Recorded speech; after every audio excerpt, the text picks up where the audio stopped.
आंध्र प्रदेश के विश्व प्रसिद्ध मंदिर तिरुपति बालाजी में जो प्रसाद भक्तों को दिया जाता था, उन लड्डुओं में जानवरों की चर्बी और मछली के तेल के इस्तेमाल की पुष्टि हुई है। और अब एक रिपोर्ट भी आ चुकी है जो इस दावे को सच साबित कर चुकी है, जिसमें यह साफ लिखा गया है कि इन लड्डुओं में जानवरों की चर्बी और मछली के तेल का इस्तेमाल किया गया था।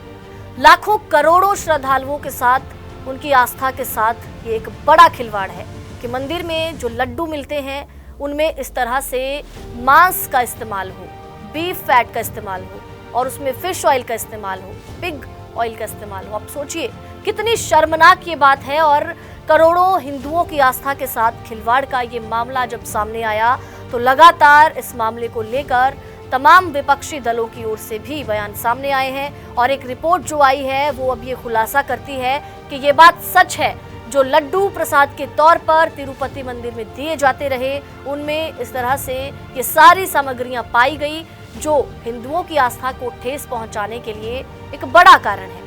कहा यह भी जा रहा है कि अयोध्या के लिए जो लड्डू भेजे गए थे वो भी तिरुपति से गए थे, तो कहीं उनमें भी तो ये सब सामग्री इस्तेमाल नहीं की गई थी। एक रिपोर्ट अब आ चुकी है, खुलासा अब हो चुका है कि तिरुपति मंदिर में मिलने वाले लड्डुओं में इस तरीके से इन सारी सामग्रियों का इस्तेमाल किया जाता था। जानवरों की चर्बी मिलने के बाद बड़ा विवाद ये खड़ा हो चुका है। राज्य के मुख्यमंत्री चंद्रबाबू नायडू ने प्रसादम के लड्डुओं में मिलावट का दावा किया था, जिसके बाद पूरे देश में श्रद्धालु इस प्रसादम को लेकर चिंता व्यक्त करने लगे। केंद्र सरकार ही नहीं, नेता प्रतिपक्ष राहुल गांधी ने भी इसको लेकर चिंता जाहिर की। पूरा मामला आपको विस्तार से बताते हैं कि तिरुपति मंदिर के लड्डू में चर्बी का आखिर ये पूरा विवाद क्या है। आंध्र प्रदेश के मुख्यमंत्री चंद्रबाबू नायडू ने लैब रिपोर्ट के हवाले से दावा किया था कि मंदिर के प्रसाद में इस्तेमाल होने वाले शुद्ध घी में जानवरों की चर्बी मिली हुई है। भगवान तिरुपति के प्रसादम बनाने में घटिया सामग्री का इस्तेमाल किया गया है और लड्डुओं में घी के बजाय जानवरों की चर्बी का उपयोग किया गया। ये मिलावट पिछली सरकार के दौरान किए गए घी के ठेके के चलते हुई। सीएम ने कहा कि इस भ्रष्टाचार में शामिल किसी भी व्यक्ति को बख्शा नहीं जाएगा और इस मामले में सरकार की ओर से कई लोगों के खिलाफ एक्शन भी लिया जा चुका है। इस पूरे मामले पर मंदिर समिति तिरुमला तिरुपति देवस्थानम की ओर से भी बयान जारी किया गया। तिरुमला तिरुपति देवस्थानम मंदिर के जो एग्जीक्यूटिव ऑफिसर है श्यामलाल राव ने भी ये स्वीकार किया कि मंदिर की जो पवित्रता है वो भंग हुई है। पिछली सरकार ने मिलावट की जांच के लिए कोई कदम नहीं उठाए थे। राव ने आगे कहा कि जब मैंने टीटीडी की कार्यकारी अधिकारी का पद संभाला था तो सीएम चंद्रबाबू नायडू ने खरीदे गए घी और लड्डू की गुणवत्ता पर चिंता व्यक्त की थी। राव ने आगे कहा कि वो चाहते थे कि मैं ये सुनिश्चित करने के लिए कड़े कदम उठाऊं। हमने इस पर काम करना शुरू किया है। तब हमने पाया कि हमारे पास घी में मिलावट की जांच के लिए कोई आंतरिक प्रयोगशाला नहीं है। बाहरी प्रयोगशालाओं में भी घी की गुणवत्ता की जांच के लिए कोई व्यवस्था नहीं। इसके अलावा भगवान को चढ़ने के लिए जो शुद्ध घी है उसकी कीमत 320 रुपए रखी गई थी, जो संदेह पैदा कर रही थी। शुद्ध घी की कीमत तो कम से कम 500 रुपए प्रति किलो होनी चाहिए। हर महीने लड्डुओं की खरीद के लिए 42,000 किलो घी जो है तिरुपति बालाजी में खरीदा जाता है। और आपको जानकारी दे दें कि तिरुपति बालाजी के जो लड्डू हैं वो पूरे विश्व में काफी फेमस है।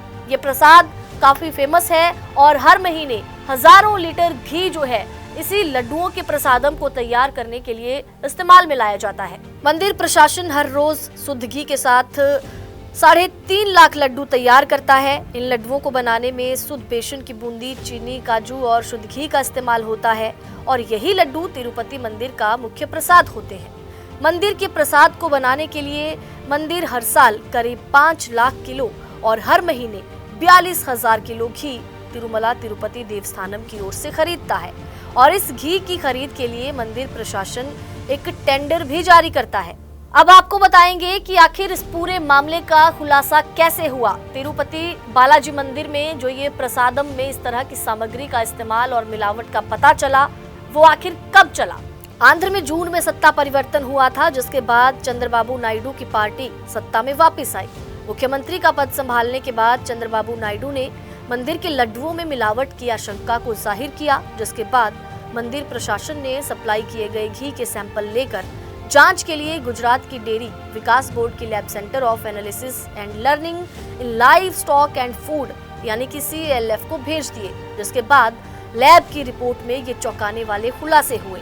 NDDB लैब की रिपोर्ट से ये पता चला कि शुद्ध घी में शुद्ध वसा की मात्रा जो है 95.68 से लेकर 104.32 तक होनी चाहिए, लेकिन जो सैंपल में मिल्क फैट की वैल्यू थी वो 20 ही पाई गई, जिसके बाद इस मिलावटी घी के बारे में ये खुलासा हुआ और तब जाकर ये बड़ा विवाद खड़ा हुआ। लैब की रिपोर्ट के मुताबिक इन सैंपल में सोयाबीन, सूरजमुखी, जैतून का तेल, गेहूं, मक्का, कॉटन सीड, मछली का तेल, नारियल, पाम ऑयल, बीफ टेलो, लॉट जैसे तत्व पाए गए और इस घी को चेन्नई की AR dairy and grow product नाम की एक कंपनी ने सप्लाई किया था। कंपनी को सरकार की ओर से बैन कर दिया गया है। हालांकि कंपनी ने इस मामले पर सफाई देते हुए कहा कि जून-जुलाई में जो घी हमने भेजा था उसका सैंपल टेस्ट FSSAI और एगमार्क ने कलेक्ट किया था। TTD की लैब में भी हमारा सैंपल हुआ था और हमारे घी में किसी तरह की कोई मिलावट नहीं है। अब इस विवाद पर कौन क्या क्या बोल रहा है वो भी आपको बता दें। मंदिर का ये पक्ष है कि प्रसाद पूरी तरह से पवित्र और बेदाग है। तिरुमाला तिरुपति देवस्थानम ने कहा कि अब प्रसाद पूरी तरह से पवित्र हो चुका है। तिरुमाला की पहाड़ियों पर स्थित वेंकटेश्वर स्वामी मंदिर का प्रबंधन तिरुमाला तिरुपति देवस्थानम बोर्ड TTD करता है और सोशल मीडिया पर एक पोस्ट भी साझा की थी TTD ने, जिसमें लिखा था कि श्रीवारी लड्डू की दिव्यता और पवित्रता अब बेदाग है। TTD की सभी श्रद्धालुओं की संतुष्टि के लिए लड्डू प्रसादम की पवित्रता की रक्षा के लिए प्रतिबद्ध है। अब ये जो लड्डुओं का प्रसाद का जो मामला है ये केंद्र स्तर पर भी गर्माता जा रहा है और राहुल गांधी के अलावा केंद्र सरकार भी इस मामले को लेकर चिंतित थी। केंद्र सरकार ने भी इस मामले को लेकर स्पष्टीकरण मांगी है, एक रिपोर्ट मांगी है। JP नड्डा ने आंध्र प्रदेश के CM चंद्रबाबू नायडू से इस मामले में विस्तृत रिपोर्ट मांगी। केंद्रीय स्वास्थ्य मंत्री JP नड्डा ने कहा कि आंध्र प्रदेश के CM N चंद्रबाबू नायडू से बात की है और तिरुपति लड्डू मुद्दे पर रिपोर्ट मांगी गई। उन्होंने कहा कि केंद्र इस मामले में खाद्य सुरक्षा नियमों के तहत कार्रवाई करेगा और भारतीय खाद्य सुरक्षा और मानक प्राधिकरण इसकी जांच करेगा। रिपोर्ट जाएगी जिसके बाद ये कार्रवाई होगी। हाल की प्रयोगशाला परीक्षणों ने ये पुष्टि की है कि श्री वेंकटेश्वर मंदिर में प्रसाद के रूप में चढ़ाए जाने वाले प्रसिद्ध तिरुपति लड्डू में गौमांस की चर्बी, सुअर की चर्बी और मछली का तेल मिला है। यहाँ से भक्तों में आक्रोश बढ़ चुका है और इन पवित्र प्रसादों में उपयोग की जाने वाली ये जो सामग्री है ये गंभीर चिंता पैदा कर रही है। लड्डुओं में जानवरों की चर्बी से न सिर्फ श्रद्धालुओं की धार्मिक भावनाएं आहत हुई हैं, बल्कि लोगों को कहीं ना कहीं ठेस पहुंची है। लोग जितनी आस्था, जितनी श्रद्धा के साथ भगवान के मंदिर जाते हैं, भगवान के प्रसाद को ग्रहण करते हैं, तो ऐसे में जो लोग भगवान के दर पर जाकर उम्मीद करते हैं आशीर्वाद की, सुख मंगल कामनाओं की, और अगर उनको पता चले कि उनकी धार्मिक भावनाओं के साथ इतना बड़ा खिलवाड़ हुआ, जो प्रसाद के रूप में वो लड्डू ग्रहण कर रहे हैं, उनमें मांस है, जानवरों की चर्बी है, मछली का तेल है, सुअर का तेल है, तो ऐसी सारी सामग्रियां और ये सारी चीजें हिंदुओं के साथ साथ सभी श्रद्धालुओं की धार्मिक भावनाओं को कहीं ना कहीं जरूर ठेस पहुंचाएंगी।